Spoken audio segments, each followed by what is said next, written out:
In the near future, on the planet Niflheim, Mickey wakes up frozen inside a deep crevice. As a ship passes overhead, he calls out to his friend Timo. Timo is surprised to see Mickey alive, but doesn't try to rescue him.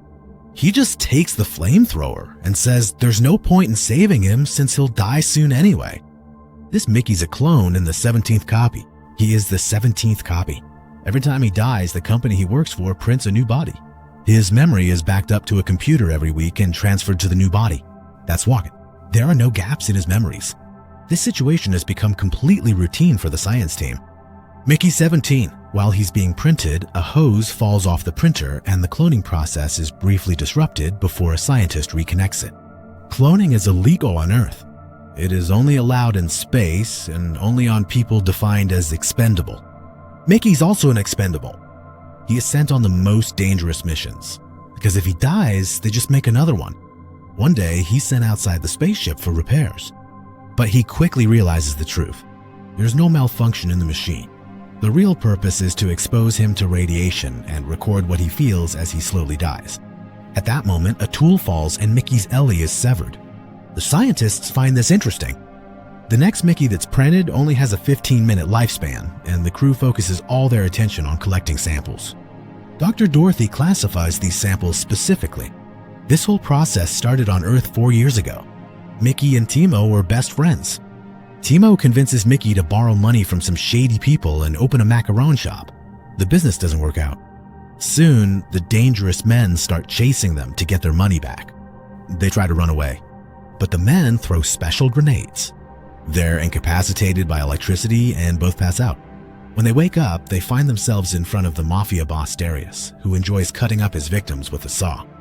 They realize that if they can't pay the money, they'll be killed. So they decide to escape from Earth. Mickey applies for a colony exploration mission, but millions of other people have done the same thing. At the head of the mission is Kenneth, a former congressman who lost his last 2 elections. He has a fanatical following, and thanks to this, he has secured major sponsorship from a certain religious corporation. It's easy for Timo to get accepted. Somehow, he manages to get a student permit for piloting. Mickey, on the other hand, has no qualifications at all. Without even reading what it means on the form, he checks the expendable option. A company official, while giving him a tour of the facilities, explains to him what expendables are. The printer uses all the organic waste on the spaceship. Food scraps, human waste, and the bodies of those who have died are all used to print new clones. Mickey, distracted by the woman's pleasant scent, doesn't really catch most of what she's saying. The woman cleans the pimple on Mickey's forehead so it won't appear the same way on every copy. Then she brings him into the machine for the initial scan. After that, Mickey's memory is backed up and saved onto a brick-like data block. A special liquid that triggers old memories is injected. Under its effect, Mickey remembers the moment he lost his mother. While in the car, little Mickey presses a red button and the vehicle goes out of control. This memory shakes Mickey up psychologically. The woman wants to test his loyalty to the system and tells him he needs to get used to being part of the process. Mickey can't bring himself to do it. The woman pulls the trigger, but the gun doesn't fire. Then the spaceship takes off. Mickey has to get used to the crew. The food is terrible. Portions are strictly rationed. If anyone tries to take more, an alarm goes off and they have to leave their food. During the first lunch break, Kenneth shows up with his wife Yelfa and some helpers sent by the church. It's obvious that Kenneth isn't smart and is being used as a puppet by Yelfa and the church for their own purposes. Most of the crew admires him, while some keep their distance. Just then, Mickey spots Nasha, the security officer, and sees her, and he falls in love at first sight. Nasha invites him to her table. Mickey sits next to her, shares his food, and an instant connection forms between them. At the same time, Kenneth gives a long speech about how they will reach another planet and establish their own society. He says that supplies are limited until the colony is established, and announces that he has banned all sexual activity to prevent unnecessary calorie expenditure. His fans see him as a hero. However, Nasha and Mickey ignore this ban and start secretly being together. In their spare time, they plan out positions to try again in the future, even numbering them. The crew constantly asks Mickey what it feels like to die. This situation makes Mickey uncomfortable. One day, when Nasha says she could shoot them if they're really that curious, a fight breaks out in the cafeteria.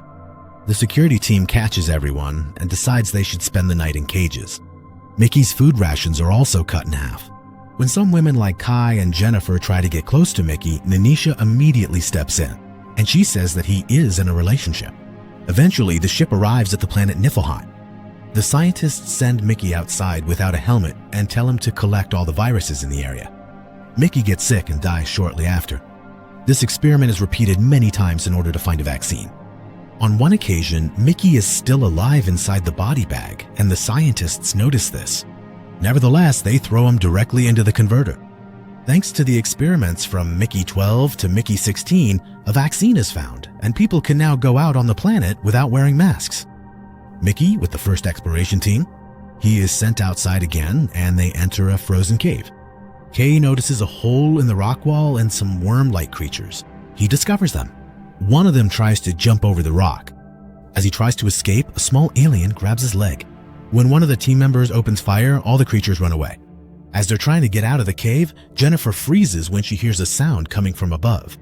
She fires at the creature, but in the process, she breaks the ice. The collapsing ice crushes Jennifer, killing her. Later on the ship, Kenneth gets angry that Mickey survived instead of Jennifer, yells that Mickey was made for this, and punches him in the face. Kenneth watches footage of the creatures and names them creepers. After this, Mickey's food rations are halved once again, and his shift is doubled. He's sent outside again to collect creeper samples. Meanwhile, Timo flies over and drops food to Mickey from the air. One afternoon, Mickey steps onto a thin layer of ice. The ice breaks and he falls into the crevice. Timo flies away. A giant creeper appears. It grabs Mickey and drags him along. Soon, the babies surround him and start nibbling on his fingers as if playing a game. The mother creeper pulls Mickey out of the crevice and calls out. Mickey responds as well. He thinks that the clones are so disgusting that even the aliens don't want to eat them. At that moment, he sees a company vehicle passing by in the distance. He calls for help, but no one hears him. So he runs and manages to climb on top of the vehicle. When he returns to the ship, he goes to his room and lies down on his bed, but then he experiences a huge shock. Mickey, 18, has been printed and is in the room. Mickey, 17. He panics because having more than one clone is strictly forbidden. Mickey, 18, throws a weight and knocks it out. The problem of multiple clones first appeared on Earth when cloning was initially discovered. The ethics committee especially suspects that someone named Ellen on the science team might be a sociopath. It's said that Ellen is behind the murders of the homeless people in the city. Ellen presents flawless alibis. Eventually, the police raid Ellen's house and discover that in addition to committing crimes, she secretly cloned herself to create alibis. While two Ellens are being interrogated, a third Ellen continues committing murders on the streets. She is also caught, and how the law should be applied in this unique situation becomes a topic of debate. The church opposes multiple clones, arguing that the same soul should only inhabit one body. The science team, on the other hand, sees not using this technology as a waste. Kenneth says he believes that printed bodies are sinful, but argues that they could be used for a greater purpose. Thus, the expendable program is introduced. He proposes that there should only be one expendable per planet and guarantees that if more than one clone appears, all of them will be killed. Back in the present, Mickey 17 wakes up and realizes that Mickey 18 is carrying him in a vehicle. He remembers Nishan saying that each Mickey is a little different. Mickey 18 is definitely more aggressive. When they arrive at the converter room, Mickey 17 tries to attack from behind. Mickey 18 notices this and beats him up badly. Mickey 17, as he's being pushed toward the mouth of the converter, he offers a deal. He says they could split the shifts, taking turns dying and coming back to life. Mickey 18 realizes that 17 is afraid of dying, and he just can't understand it. After all, he's died countless times before. Mickey 17 gives a powerful speech about the differences between them, but Mickey 18 still tries to push him in. Just then, they hear someone approaching, and both Mickeys hide. The person who arrives is Timo. Timo has been secretly selling a recreational chemical called Oxo to the crew. After the buyer leaves, Mickey 18 comes out and starts beating up Timo because of the business idea that ruined his life. He pushes Timo toward the converter. Just as he's about to kill him, Mickey 17 intervenes and jumps on him. He tries to save his friend, but Mickey 18 pulls him away. The clones start throwing punches. Then Mickey 18. He grabs a hot metal rod and gets ready to kill. At that moment, the door opens. Nasha and the head of the security team enter the room. They claim that Timo fell by accident and that Mickey, 18, saved him. Mickey, 17, watches what happens from the shadows. He goes crazy with jealousy when he sees Nasha walking away intimately with Mickey, 18. He tries to follow them, but a church representative blocks his way and takes a photo with the company mascot. Then he announces that Mickey has won a private dinner with Kenneth and Yelfa. He sits down at the table barely. Mickey starts eating the amazing food uncontrollably. Kenneth apologizes for his reaction to Jennifer's death. Then Kai joins the dinner as well. Kenneth and Yelfa apologize to Kai for Jennifer's death and talk about their future plans. They say the colony must remain pure-blooded. Kai fits this description and they ask her to have a child. Other colonies use chips and fertilized embryos, but they refuse to do that. Right at that moment, Mickey throws up on the floor. The science team comes in, notices the rash on his neck, and says it's caused by the experimental growth hormone. A special drug is injected. Mickey staggers and collapses to the ground in unbearable pain. Kenneth says it would be more humane to kill him. Yelfa pulls him aside so the carpet doesn't get dewy. Kai says this is madness. Kenneth reminds her that he's just an experiment. Mickey asks not to be shot because he's starting to feel better. Kay takes him and brings him to his room. In the room, Mickey sees photos showing that Kay and Jennifer used to be lovers. Kay asks Mickey what it's like to die, trying to understand how Jennifer felt. Mickey says it's scary and that he hates it. Kay tries to get closer, but Mickey panics and runs away. When he gets to his room, Nasha immediately realizes that he's Mickey, 17. Nasha bursts out laughing and draws numbers on the clone's chest with her lipstick. She's quite friendly with Mickey, 18 as well. Mickey, 17, notices the empty bottle on the floor and realizes they've taken all the OKSO. The clones start arguing, but Nasha steps in. She says they can share the work and the food. Nasha takes the clones to bed and they have fun together. Just as the three of them start enjoying themselves, Kay enters the room and leaves without saying a word after seeing what's going on. Nasha immediately runs after her. While the clones are watching TV, Kenneth appears on the screen, talking to scientists on some ridiculous show. Mickey, 18, throws his drink at the screen. He grabs Nasha's gun and leaves the room, determined to kill Kenneth. Meanwhile, Nasha catches up to Kai. Kai says he wants to report the multiple clones. He argues that it's illegal and says he could keep quiet if he's given a Mickey. Nasha gets angry at this, saying Mickey isn't a toy to be shared. The argument is interrupted by Mickey, 18, running past, with Mickey, 17, chasing after him. Mickey, 17, says that 18 is armed. In the cafeteria, a giant rock is split in two by a laser and a black diamond is revealed inside. Mickey, 18. He blends into the crowd and prepares to fire. But a Kenneth fan jumps on.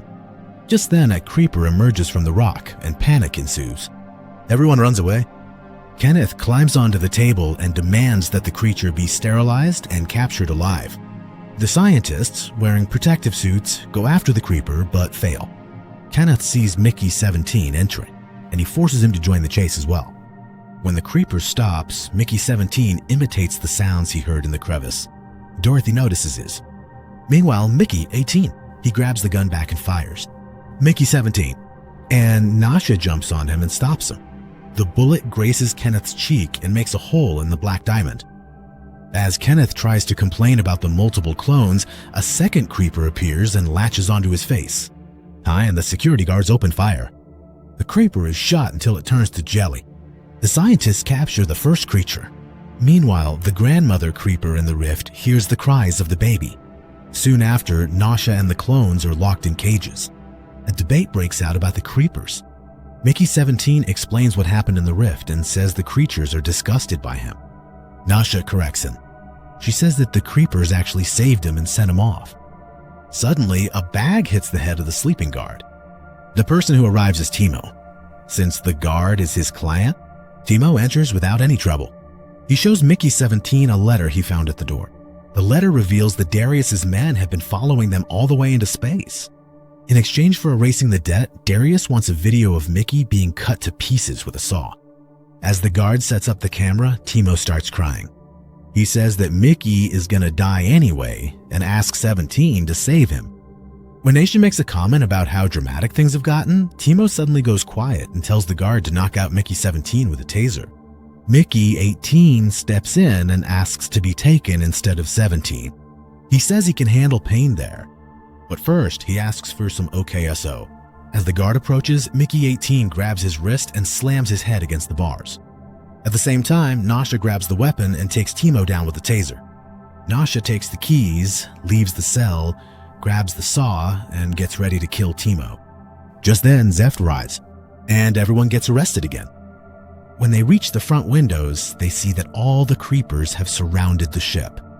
The scientists are also carrying the crying baby. When Dorothy sees Mickey 17, she imitates the sounds she made in the cafeteria. Mickey responds. Dorothy thinks this could be a real language and says she could develop a translator. Everyone is taken to the conversion room. Yelfa wants to cut off the baby's tail to make a new SOS. Kenneth, to distinguish the clones, uses a hot metal rod. He brands Mickey 18's cheek. Then he orders a scientist to erase all the backups in the memory brick. When Kenneth complains about the creepers, he gives the floor to Nash. He says that the creepers are the true natives of this planet and that the real aliens are the humans. He also explains that the creatures saved Mickey. Kenneth mocks him and says the reason the creepers didn't eat him is because he's junk food. Dorothy also speaks up and mentions that their team has developed a translation system. The baby on the table spits at Kenneth. Kenneth throws a hot metal rod but misses. He shouts angrily, saying that everything is nonsense. Nasha shouts back in response. Losing control, Kenneth hangs the baby over the converter and throws the other end of the rope to Nasha. Nasha is forced to hold the rope with her teeth to save the creature. Zach orders one of his men to record everything with the hidden camera in his glasses. Kenneth wants all the Crippers to be killed with gas. But Yelfa suggests another idea. Explosives are strapped to the backs of the clones, and Kenneth is given 2 separate detonation buttons. Yelfa wants them to cut off as many Cripper tails as possible. The first one to bring back 100 tails, Mickey, will survive. The loser will be killed. As they're heading out, Mickey 17 says this is punishment for the car accident that caused his mother's death. Mickey 18, on the other hand, explains that the car was already faulty and pressing the button was just a coincidence. Just as they're about to leave, Dorothy stops them and gives them an experimental converter prototype. 2. Mickey searches through the crowd of creepers and finally finds the mother creeper. Now the mother can understand Mickey. She reminds him that she knows his name, that he saved her, and says that in return humans killed her child. She swears that if the captured creeper dies, she will kill all the humans. To prove it, she lets out a scream and the babies make the same sound. The clones cover their use. Mother Creeper says that these sounds can make eyes and brains explode. On the spaceship, Kenneth and Yelfa panic when they see the clones communicating with the creepers. Just at that moment, Mickey 17 runs to the cameras and makes a C3 sign with his fingers. Nasha immediately realizes that this is the position they call bring the baby among themselves. Yelfa and the church representative call this nonsense and say that Kenneth, as the leader, should be the one to establish this new kind of communication. While Kenneth prepares for a grand entrance, Mickey 17 promises Mother Creeper that Nasha will bring the baby back. But Mother Creeper says that's not enough. She states that since a baby was killed, a human must also die to restore balance. 3 vehicles, led by Kenneth, exit the spaceship. At the same time, Nasha suddenly grabs Yelfa with her legs. Zach grabs a rope. Nasha says she'll let Yelfa go if she's allowed to take the baby to its mother. As Zach is about to return the rope, Yelfa cuts his wrist and the rope falls. Nasha catches it at the last moment. Yelfa demands that Nasha be arrested. Zach, on the other hand, explains that Yelfa and Kenneth have abused their authority and announces that their files will be submitted to the committee. As the vehicles approach, the baby creepers gather around their mother to protect her. They pile up on top of each other. The soldiers can't decide which one to shoot at. Kenneth randomly picks one of them. Just then, Mickey 18 steps in front of him. At that moment, the church representative pushes the soldier and causes the rocket to explode in the sky. Otherwise, the bomb on the clone's back would kill everyone. Then Kenneth opens fire, but only hits the camera. This gives Mickey 18 the chance to jump on him. As Nasha arrives with the baby, Mickey 18 declares that he will kill the person the mother wants himself. He hesitates for a brief moment. Kenneth tries to manipulate him with the fear of death, but even so, Mickey 18 still presses the button. The bomb explodes and both Mickey 18 and Kenneth are destroyed at the same time.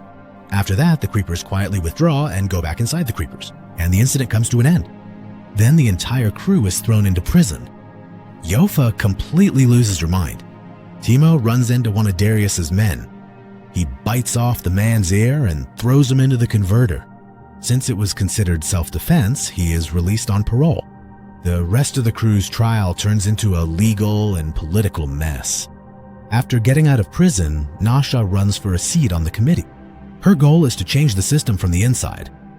Rhodey finishes the converter, and Mickey starts communicating with the creepers more frequently. Over time, Mickey learns that the screams are actually just random noises and can't harm people. The mother creeper was just bluffing. 6 months later, Nasha is elected as the new committee leader. They're expendable. The moment she announces the end of the program, Mickey presses the button and completely destroys the converter.